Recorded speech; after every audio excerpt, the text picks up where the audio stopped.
Well, let's go quick, guys. I played the Phoenix team total here. It's open 114.5. I played over 115.5, which is where it sits right now.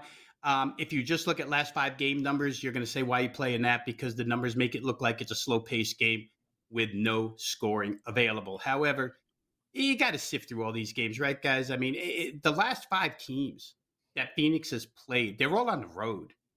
Three of the five games, two were against Boston, one against Cleveland. That's two of the top five defenses in the NBA. Tough to score against those guys.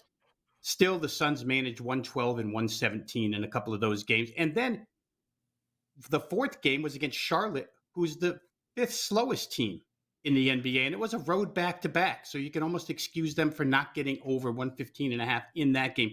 The only game that they had versus a team willing to run, versus a team that could pick up the tempo was Milwaukee, and they scored 129 in that contest. The Sixers, look at them real quick with Tyrese Maxey back. They are a quicker team, but it doesn't show up in the last five numbers. Last five games they played, four versus Miami, Charlotte, and two versus the Knicks. Again, four of the bottom five tempo teams in the NBA.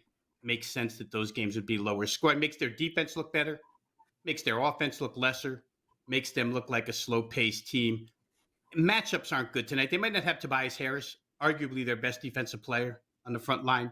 Paul Reed against Nurkic is not a good matchup in the middle. They have no real matchups for Devin Booker or Kevin Durant on this team. The fourth quarter woes of Phoenix you'd bring up, they still average 25. It's dead last in the NBA, don't get me wrong, but they do average 25 a game in the fourth quarter.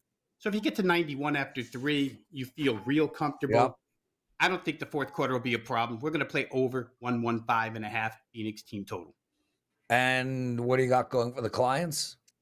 Hey, let's talk about this, Prez, because I have not had a 5% play in college basketball all season long yet. We're going to have one within the next 30 minutes. I'm going to post it here as soon as I get done with you guys. First 5% blue chip of the season. Going to come in NCAA tournament action. So go ahead and visit. Give me like 30 minutes and go visit the page and get the first one of the season. So once again, first 5% blue chip up and available, wagertalk.com.